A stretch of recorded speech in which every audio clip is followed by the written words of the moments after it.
et bienvenue à l'émission Que sont-ils devenus? Aujourd'hui, j'ai le plaisir d'accueillir une chanteuse de gospel qui a une relation d'amour particulière avec Londres. Bonjour Christine, comment vas-tu? Coucou Agnès, ça va et toi, comment tu vas? Je vais super bien. Christine, it's been such a long time, ça fait I longtemps. know, it has been a long, long time. Ça fait au moins Ah, 7 ans déjà, 7 oui, ans, ça fait 7 ans, c'était en oui. 2013. Voilà, en 2013, oui. Waouh, waouh. En Wow. tout cas, merci d'avoir accepté l'invitation à l'émission Que sont-ils Wow. devenus? Bon, en tout cas, merci beaucoup de m'avoir proposé cette invitation. Ok. Donc, voilà. Sans plus tarder, on va commencer.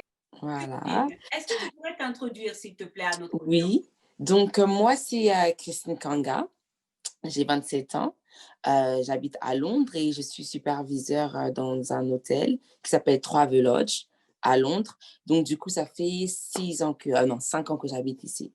Donc, Ok, voilà. super, super. Merci beaucoup. Là, nous allons passer à la rubrique Que sont-ils devenus? Christine, beaucoup de choses se sont passées en cette année. Est-ce que tu peux, s'il te plaît, nous dire qu'est-ce que tu es devenue? Ok, waouh. Donc, moi, du coup, voilà, je suis née en France. J'habite en France, comme je disais. Ça fait 5 ans que je suis à Londres. Donc, du coup, j'ai fait mes études à Londres à l'université. Donc, j'ai eu ma licence et mon master à l'université. Donc, Angela Ruskin, si quelqu'un est intéressé.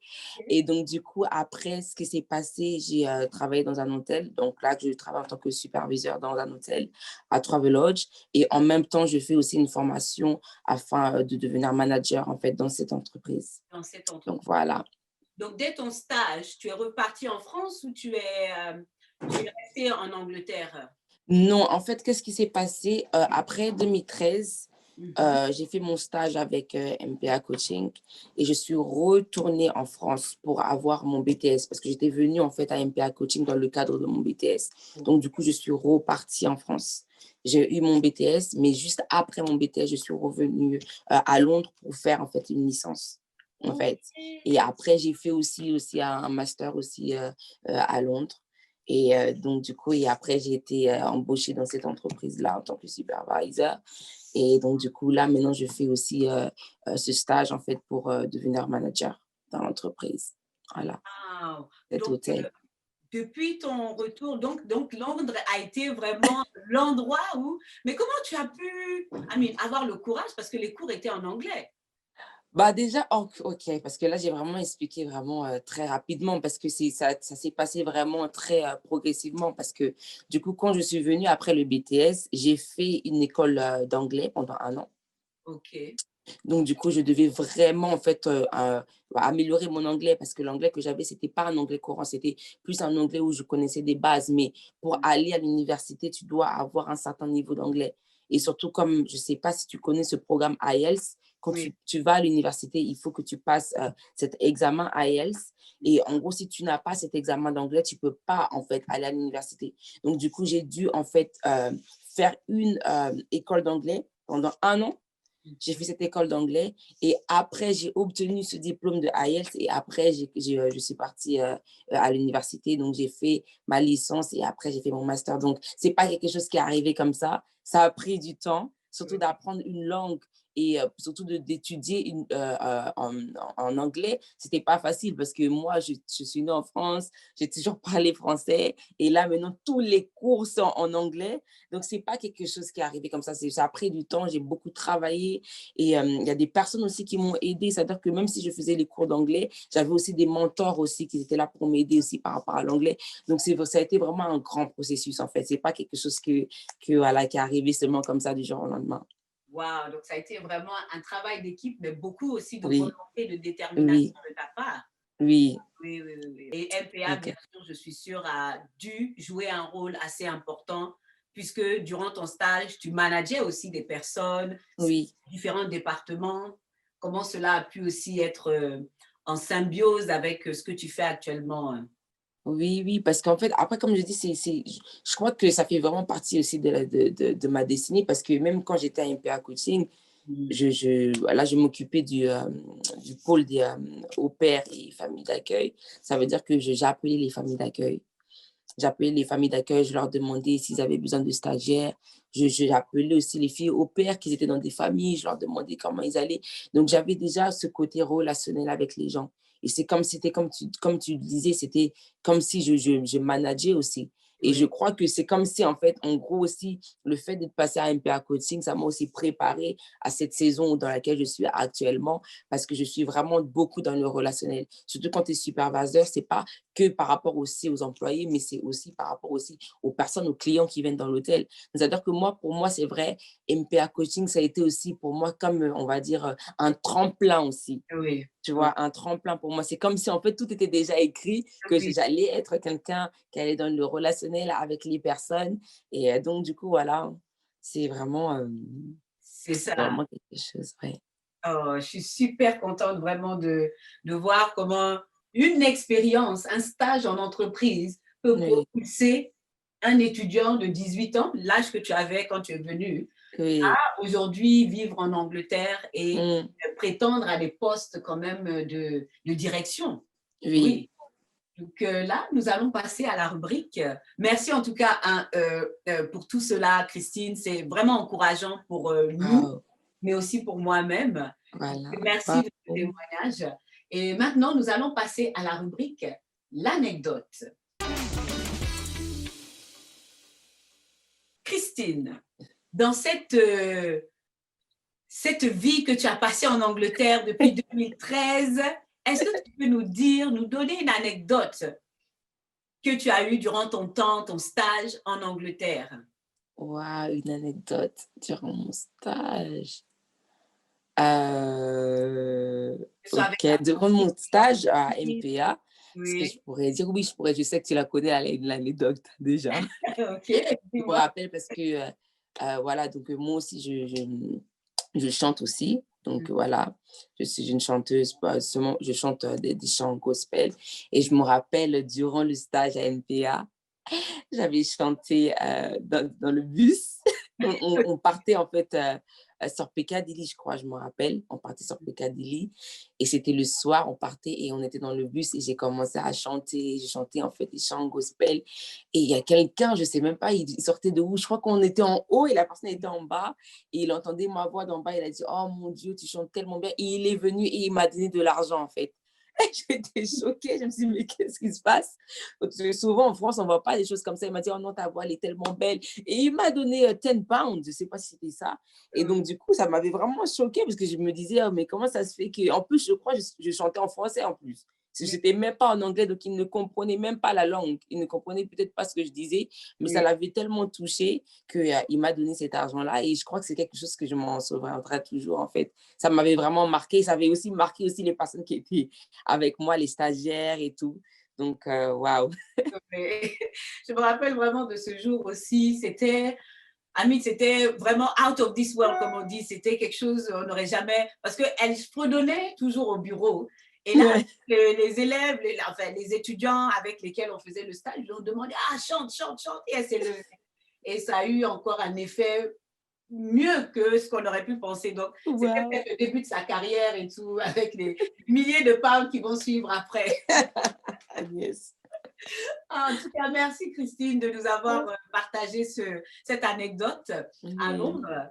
Donc maintenant, Mmh. nous allons passer à la rubrique info ou intox. Waouh! Ok, Christine, dis-nous, info ou intox? Tu étais l'assistante d'un député. Intox? Ok, ok. Mais au niveau du cadre de MPA, comment les choses se passaient au niveau de comment tu assistais non seulement Agnès en tant que directrice, mais également les autres collègues. Comment j'assistais? Donc du coup, on va dire que qu'est-ce qui était bien avec Agnès, c'est qu'elle faisait en sorte qu'on soit quand même, indépendant. Ça veut dire qu'elle voulait vraiment qu'on prenne les responsabilités. Hem, En fait, le fait, en fait, de travailler avec toi, je sentais qu'on était responsable, on pouvait prendre des initiatives. Donc ça veut dire que, par exemple, je me rappelle, tu nous avais donné, la tâche, d'organiser une sortie au musée et cette sortie-là au musée, tu nous avais dit que voilà, telle date, je veux qu'on puisse partir dans le British Museum. Et avec moi et ma collègue Laura, on a eu l'opportunité, en fait, en gros, d'organiser la sortie. Et donc, du coup, en fait, en gros, ce qu'on faisait, on allait sur Internet, on cherchait à peu près le moyen de transport, quand est-ce qu'on allait quitter, quand est-ce qu'on allait revenir. Et en fait, en gros, Agnès, c'était plus, on venait la voir et on lui disait, en fait, en gros, ce qu'on avait fait, en fait. C'est-à-dire qu'en fait, moi, personnellement, ce que j'ai bien aimé, c'est que Agnès était là, en fait, et elle était vraiment là, en fait, pour nous donner, en fait, des responsabilités. C'était pas quelque chose où elle faisait tout, en fait. C'était vraiment, elle voulait vraiment qu'on puisse, en fait, être mature dans le travail, tu vois. Donc, oui. Merci Christine pour ce témoignage. Info ou intox? Londres a été pour toi une révélation. Oui. Info. Vas-y, dis-nous. Donc, du coup, pour moi, oui, ça a été une révélation parce que j'ai l'impression que depuis que je suis venue à Londres, c'est comme si, je ne vais pas dire que ma vie a changé, mais j'ai l'impression que j'ai eu beaucoup d'opportunités au niveau du travail, j'ai des opportunités au niveau de mes études, au niveau aussi de ma carrière en tant que chanteuse. J'ai produit mon single. Donc, du coup, en fait, en gros, oui, aussi au niveau des relations, je suis avec quelqu'un aussi qui est ici à Londres. Donc, du coup, j'ai l'impression que oui, ça a été vraiment une révélation pour moi. Je crois vraiment que j'étais faite pour vraiment vivre dans ce pays. Wow! Merci beaucoup, vraiment, Christine, pour ces merveilleux témoignages. Et nous allons maintenant passer à la rubrique Le mot de la fin. Christine, c'était un plaisir déjà de passer ce moment avec toi. Mais comme toute chose, ça a une fin. Et je voudrais que tu donnes le mot de la fin à un jeune de 18 ans comme toi, Oui. qui est né en France, qui veut venir en Angleterre ou dans un Oui. autre pays, mais a peur, se pose des questions, se dit que oh, je ne parle pas bien l'anglais, comment est-ce que je vais comment je vais faire? Qu'est-ce que tu pourrais lui dire, Christine? Bah, ce que je pourrais te dire à cette personne, c'est déjà ne pas avoir peur. Parce que des fois, la peur empêche beaucoup de personnes de pouvoir prendre des initiatives. Moi, par exemple, quand j'étais venue à Londres, je ne pouvais pas parler anglais. Toi-même, tu sais, Agnès, mon niveau d'anglais, c'était complètement... Je peux même utiliser le terme catastrophique. C'est-à-dire que je n'arrivais pas à parler. Mais en fait, je suis quelqu'un, déjà, de base, je suis très courageuse, en fait. Ça veut dire que même si, par exemple, je n'arrive pas à faire quelque chose, si j'ai quelque chose dans ma tête, je vais tout faire pour y arriver. C'est-à-dire que quoi, il ne faut pas avoir peur. Si tu sais que, par exemple, je parle à la personne directement, si tu sais que tu as envie, par exemple, de venir en Angleterre, bah déjà, MPA Coaching, tu peux déjà commencer déjà à être en rapport avec Agnès. Je sais que Agnès peut t'aider par rapport à trouver, par exemple, des stages. Mais surtout, en fait, quoi, il faut te créer un réseau déjà à Londres. Ça veut dire quoi? Peut-être quoi? Fais appel à MPA Coaching. Regarde dans ton entourage s'il y a des personnes peut-être tu as des personnes qui connaissent des gens à Londres. C'est-à-dire quoi? Peut-être commencer petit à petit à créer un réseau et tu vas voir qu'au fur et à mesure, les personnes vont te donner des conseils, comment, par exemple, parler anglais ou, par exemple, faire un stage. Donc, c'est-à-dire que moi, pour cette personne, premièrement, je dirais déjà contacter MPA Coaching. Et deuxièmement, je dirais quoi? Créer un réseau. C'est-à-dire quoi? On a toujours un tonton ou une tante ou peut-être quelqu'un qui habite dans le pays dans lequel on veut aller. Et après, si ce n'est pas peut-être quelqu'un de la famille, ça peut toujours être un ami. Mais ce que je voudrais dire, c'est quoi? C'est que si tu as un rêve dans ton cœur, n'aie pas peur, prends le risque et après, tu seras cette personne-là, tu vas venir témoigner et tu seras aussi une inspiration pour d'autres. Donc voilà. Wow! J'ai même envie de dire Amen! En tout cas, merci beaucoup, Christine, pour ce merveilleux temps passé en ta présence Oui, et d'avoir accepté l'invitation de Que sont-ils devenus? Parce que c'est merci aussi, à vous aussi. oui, Merci à toi Agnès, merci pour MPA Coaching. Comme toi tu le sais, comme je dis tout le temps, MPA Coaching, ça a vraiment été une plateforme pour moi. Si j'aurais pas fait ce stage à MPA Coaching, peut-être que j'aurais jamais connu Londres parce que c'était ma première fois à Londres. Donc je voudrais vraiment te dire merci. Merci vraiment le fait de m'avoir donné l'opportunité de faire le stage avec toi. Donc voilà. merci beaucoup. En tout cas, je suis très fière en fait. Waouh. Je vois les étudiants qui visent haut, qui, comme tu dis, n'ont pas peur et qui font quelque chose. Mhm. J'ai beaucoup de fierté. J'ai beaucoup, beaucoup de Waouh. fierté. Vous êtes vraiment comme mes enfants que j'ai vu grandir. Et là, en plus, Travelodge, donc ça veut dire que j'ai un hôtel dans lequel je peux aller Oui, régulièrement. En tout cas, merci beaucoup de nous avoir de suivis aujourd'hui rien. encore. Et je vous dis à la semaine prochaine. À bientôt. À bientôt. Au revoir, Christine. Bye. Bye. Bye.